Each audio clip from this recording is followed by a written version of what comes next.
dibuka dengan pencuri profesional dan bartender paruh waktu, Nathan Drake. Dia tergantung dalam posisi berbahaya ribuan kaki di atas laut. Kakinya terjerat di jejak kargo dan tergantung di bagian belakang pesawat. Sebuah mobil tua meluncur menuruni jalan keluar, menabraknya. Dia terjatuh. Tiba-tiba ada tangan yang terjulur, menangkapnya. Adegan kemudian beralih 15 tahun sebelumnya di Boston. Nate tergantung di balkon sebuah museum. Dia pasti sudah terjatuh dan meninggal jika tidak ditolong kakak laki-lakinya, Sam. Keduanya membobol Museum Nasional Boston untuk mencuri peta asli ekspedisi Ferdinand Magellan. Menurut beberapa kisah, pelayaran Magellan mengelilingi dunia adalah untuk menemukan harta karun emas yang tersembunyi. Dia tidak pernah kembali ke rumah, yang berarti harta karunnya masih berada di suatu tempat di luar sana. Sam berencana menggunakan peta itu untuk menemukan simpanan emas itu. Dia lalu menusukkan pisaunya ke lubang kunci dan mencoba membuka rak yang menyimpan artefak tersebut. Tiba-tiba alarm berbunyi dan kedua saudara itu tertangkap basah. Mereka segera dibawa kembali ke panti asuhan tempat mereka tinggal. Kemudian terungkap bahwa ini adalah ketiga kalinya Sam tertangkap mencuri. Kepala biarawati panti asuhan itu memutuskan untuk mengusir Sam dan memaksanya menjauh dari saudaranya. Tak lama kemudian, Nate pergi ke asrama mereka. Dia melihat Sam menyelinap keluar dari panti asuhan. Sam berjanji pada adik laki-lakinya bahwa dia akan kembali suatu hari dan keduanya berpelukan. Kita kemudian beralih ke masa sekarang di mana Nate yang sudah dewasa bekerja sebagai bartender di New York. Dia adalah pria menawan yang sangat mahir mencuri barang milik orang tanpa menimbulkan kecurigaan. Nate memberi kita contoh bagus tentang bakatnya saat dia melayani seorang gadis kaya. Dia pertama-tama mengalihkan perhatiannya dengan menawarkan korek api, lalu merampas gelang berlian dari pergelangan tangannya. Di dekat sana, seorang pemburu harta berpengalaman bernama Victor Sullivan tengah mengamati semua kejadian itu dengan seksama. Dia mendekati Nate dan menawarkannya kesempatan untuk bergabung dalam sebuah ekspedisi. Nate lalu menolak tawaran tersebut dan dengan sopan dia meminta Sully untuk meninggalkan bar. Namun, Nate segera menemukan bahwa orang asing itu telah mengambil gelang dari saku belakangnya dan meninggalkan kartu nama sebagai gantinya. Setelah shiftnya di bar selesai, Nate pergi ke alamat yang disebutkan di kartu yang kebetulan adalah apartemen Sully. Saat keduanya berbincang, Sully mengungkapkan bahwa dia telah menunggu pemuda itu dan mengungkapkan di mana dia menyimpan gelang itu. Nate segera mengambilnya dan hendak pergi. Tiba-tiba, matanya tertuju pada sesuatu yang sangat mengejutkannya. Dia melihat salinan asli peta Magellan yang diletakkan di salah satu sudut ruangan. Sully mengungkapkan bahwa dia dulu bekerja dengan Sam dan tahu bahwa Nate adalah saudaranya. Hal ini memicu diskusi tentang pelayaran Magellan dan bagaimana pelayaran tersebut dibiayai oleh suku Moncada. Ternyata keluarga bangsawan itu menjadi pemain dalam beberapa kekejaman sepanjang sejarah. Sully menambahkan bahwa Sam telah membantunya mencuri buku harian Eduardo Elcano Kapten Kapal Magellan. Buku itu berisi kisah perjalanan kapal dan banyak petunjuk yang dapat mengarahkan mereka ke tumpukan emas tersembunyi. Akhirnya, Sully mengatakan bahwa dia ingin Ned bergabung dengannya dalam mencari harta karun itu. Ned tidak dapat menolak kesempatan sebesar itu, jadi dia langsung menerima tawarannya. Keesokan harinya, Sully mengungkapkan langkah pertama dari rencana mereka adalah memperoleh salib emas kuno yang merupakan salah satu dari 2 kunci yang dibutuhkan untuk menemukan harta karun tersebut. Dia memiliki yang pertama dan yang kedua sedang dilelang di Museum New York. Sully tahu bahwa Santiago Moncada, putra tertua keluarga Moncada, akan mencoba membeli salib itu. Karena salib itu dulunya merupakan pusaka keluarganya. Ned kemudian ditugaskan untuk menghancurkan jaringan listrik di museum, sementara Sully mengambil tanggung jawab untuk mencuri salibnya. Beberapa hari kemudian, keduanya pergi ke pelelangan dan semuanya tampak terkendali untuk sementara waktu. Kedua pria itu tahu tanggung jawab mereka dan termotivasi untuk mencuri salib emas. Namun segalanya mulai bermasalah ketika Sully melihat seorang wanita bernama Joe Braddock di pelelangan. Dia adalah tentara bayaran yang kejam dan sekarang bekerja untuk Santiago Moncada.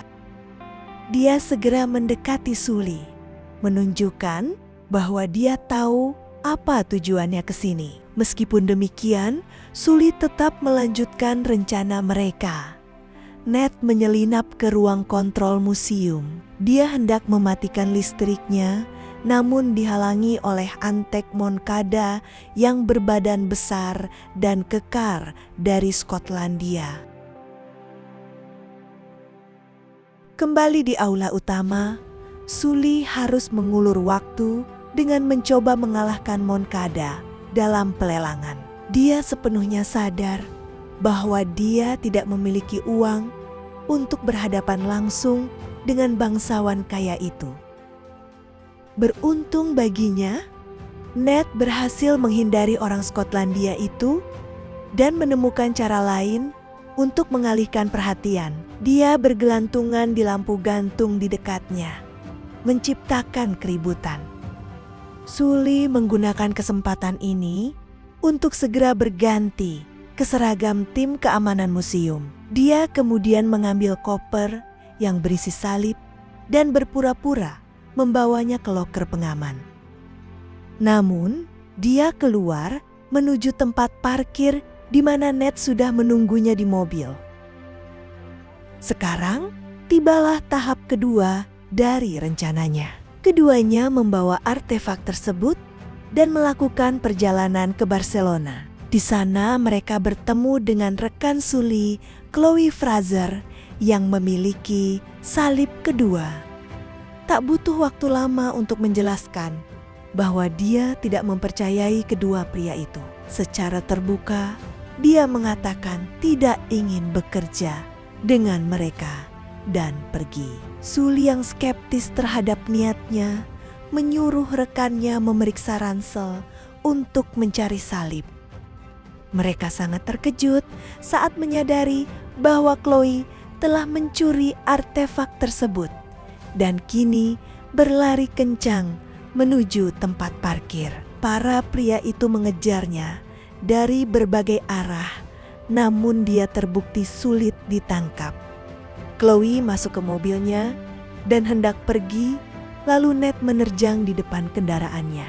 Dia kemudian mengingatkannya bahwa dia sebenarnya tidak tahu di mana menemukan harta karun itu tanpa bantuan mereka.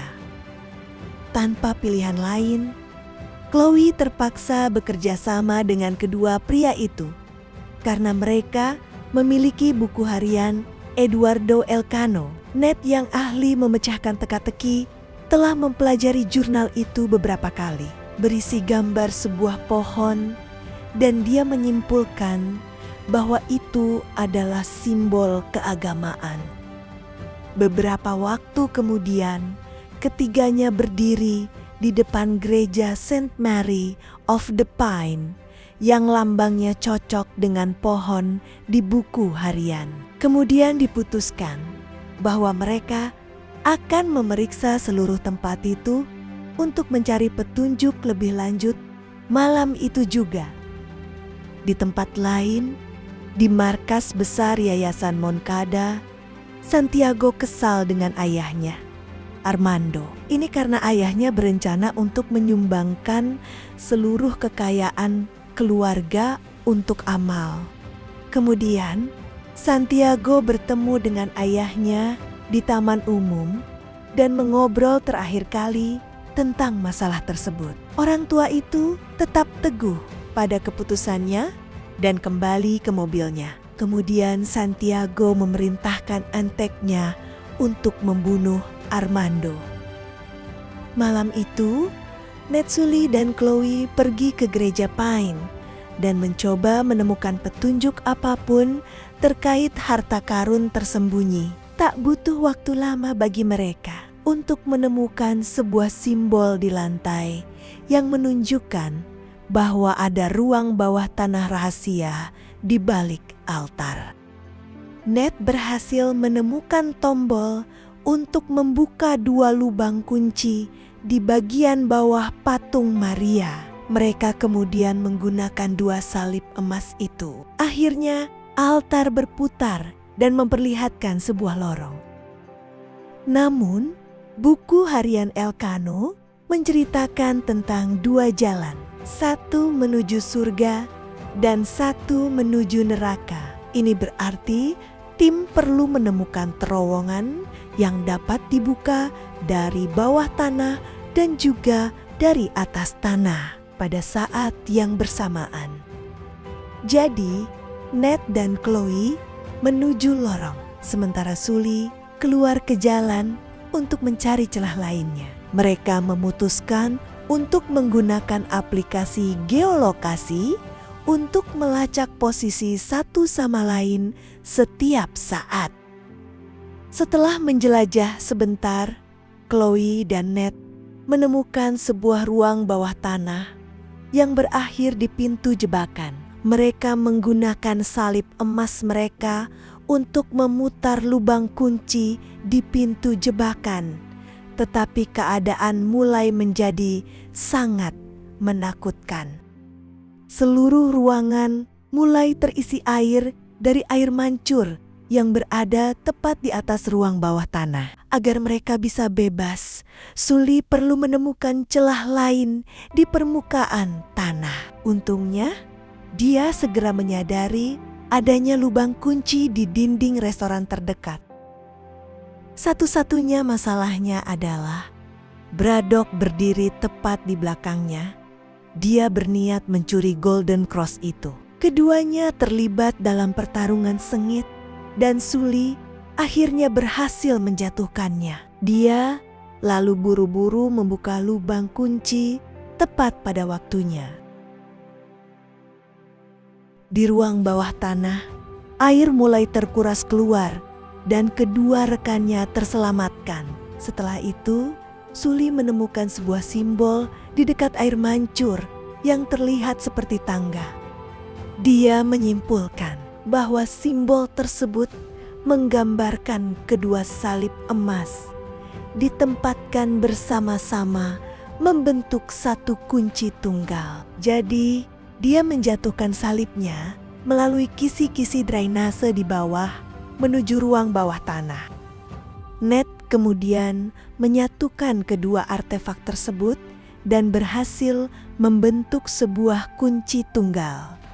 Terlihat ada tangga muncul. Dia dan Chloe memasuki ruangan bergaya Romawi dengan guci raksasa di tengahnya. Mereka sangat gembira, mengira telah menemukan emas megalan dan bergegas memeriksa guci-guci itu. Namun, kebahagiaan mereka berubah menjadi kekecewaan karena bejana-bejana tersebut ternyata terisi dengan garam. Namun, Ned menemukan peta tersembunyi di antara tumpukan besar garam yang menunjukkan bahwa harta karun itu ada di Filipina. Sayangnya, Chloe mengambil kesempatan ini untuk menipu Ned dan mengambil peta itu untuk dirinya sendiri. Dia juga mengungkapkan bahwa Sully menyembunyikan kebenaran tentang Sam darinya sebelum memukul jatuh pemuda itu dengan pistolnya. Beberapa saat kemudian, Sully menemukan Ned tergeletak tak sadarkan diri di ruang bawah tanah. Dia membangunkannya. Ned langsung bertanya apa yang terjadi pada saudaranya. Sully akhirnya mengungkapkan kebenaran tentang apa yang terjadi setahun lalu di sebuah tempat bernama San Sebastian. Dia dan Sam disergap oleh Braddock. Dia menembaki mereka. Sully tidak punya pilihan selain lari dan meninggalkan temannya. Dia yakin Sam sekarang sudah mati. Hati Ned hancur mengetahui kenyataan itu. Dia mempertanyakan tujuan keberadaannya. Namun, dia menolak untuk menyerah dan memutuskan untuk tetap bersama Sully. Di tempat lain, ternyata Santiago telah mempekerjakan Chloe sebagai bagian dari timnya. Hal ini menjadi jelas saat dia membawa peta tersebut ke markas besar Yayasan Moncada. Santiago kemudian membuat persiapan untuk menuju Filipina bersama krunya yang meliputi Braddock dan Chloe. Keesokan harinya Ned dan Sully melacak kru Santiago ke bandara. Bangsawan itu mengangkut sejumlah besar peralatan, orang, dan bahkan Mercedes merah kesayangannya ke Filipina. Duo itu melihat peluang dan menyelinap ke bagasi mobil. Tak lama kemudian, pesawat lepas landas dari Barcelona dan Moncada mengumpulkan krunya untuk menyampaikan pidato. Dia berbicara tentang bagaimana perasaannya saat kru Magellan mengkhianati keluarganya. Ketika dia sedang sibuk meniup trompetnya, Braddock tiba-tiba menggorok lehernya hingga berakibat fatal. Kemudian terungkap bahwa dia dan semua penjahat lainnya telah merencanakan pengkhianatan ini selama berbulan-bulan. Mereka ingin menemukan harta karun itu menggunakan sumber daya Santiago dan menyimpan semua uangnya untuk diri mereka sendiri. Akan tetapi, dia tidak menyadari dua hal penting yang sedang terjadi. Pertama, Chloe menyelinap pergi diam-diam dan bersembunyi di dalam Mercedes kesayangan Santiago. Kedua, Sully dan Ned menyelinap keluar dari bagasi mobil untuk menggagalkan seluruh rencana mereka. Keduanya akhirnya mendapatkan peta tersebut saat anak buah Braddock sedang sibuk mencari Chloe. Ned kemudian membuka pintu kargo, menyebabkan kotak peralatan terlempar keluar dari pesawat. Setelah berhasil merusak pesawat Braddock, Sully berhasil melompat keluar dengan selamat menggunakan parasut. Di sisi lain, Ned terjebak dalam kargo dan tertinggal di belakang pesawat.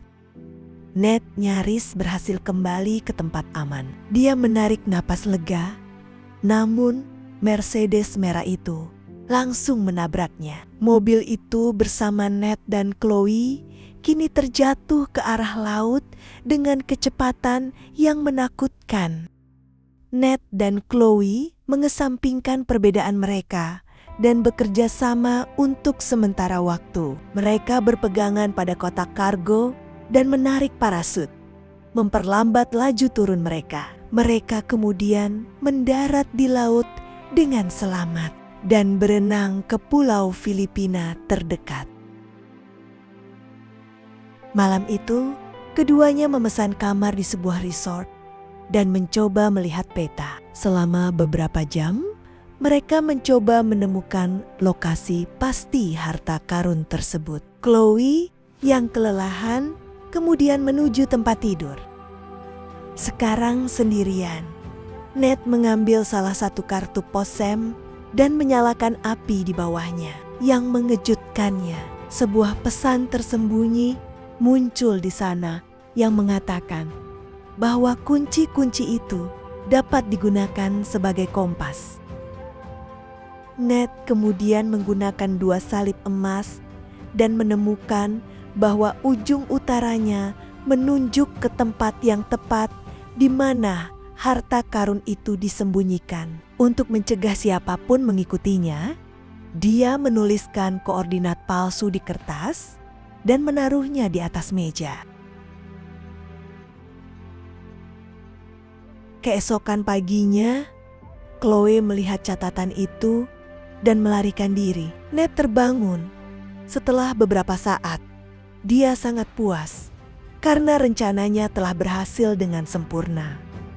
Dia kemudian menggunakan speedboat untuk menuju ke lokasi tersebut. Tetapi Braddock yang berada di pulau terdekat juga memperhatikannya. Beberapa waktu kemudian, Ned mencapai sebuah gua di bawah tebing besar tempat 2 kapal Spanyol kuno berlabuh. Ned sangat senang atas temuannya itu. Tiba-tiba Sully juga datang di tempat itu. Ternyata dia berhasil menemukan Ned melalui pelacak geolokasi yang mereka buka beberapa hari sebelumnya.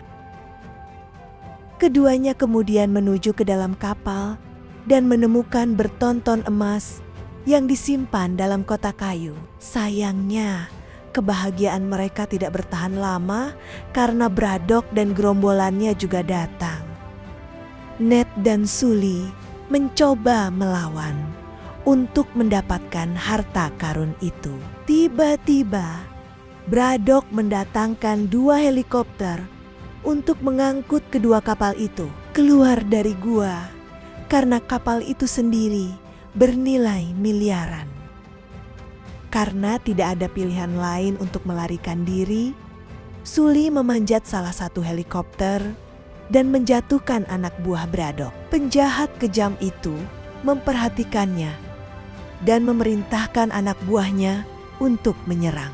Hal ini memaksa Ned untuk bertarung di kapal. Sementara itu, Sully mencoba mengarahkan kapal menjauh dari tebing besar. Duo ini sekarang tengah berjuang dalam pertempuran yang tak kunjung usai karena pasukan Braddock memiliki keunggulan jumlah yang sangat besar. Sully berhasil mengelabui helikopter musuh ke arah tebing dan kapal kedua hancur berkeping-keping. Merasa kehilangan setengah emasnya, Braddock mencoba mengejar Ned dan mencoba membunuhnya dengan tangannya sendiri. Ned menyadari bahaya yang datang dan mencoba untuk naik dari kapal ke helikopter. Sayangnya, Braddock mencengkeram kakinya tepat sebelum Ned dapat mencapai kabin helikopter. Sully yang menyaksikan semua ini kini dihadapkan pada sebuah pilihan: menyelamatkan Nate atau melarikan diri dengan membawa tas berisi emas yang sebelumnya telah ia sembunyikan. Akhirnya, dia melemparkan kantong emas itu ke Braddock yang membuatnya jatuh ke laut. Dia kemudian menarik Ned ke atas dan kapal kedua jatuh tepat di atas Braddock dan membuatnya mati. Saat penjaga pantai Filipina mendekati reruntuhan, Ned dan Sully mulai terbang menjauh. Sully kemudian mengungkapkan bahwa dia telah berhasil menyimpan beberapa batangan emas dan perhiasan di sakunya. Kemudian mereka melihat Chloe di atas speedboat yang menuju ke koordinat yang salah yang diberikan oleh Ned.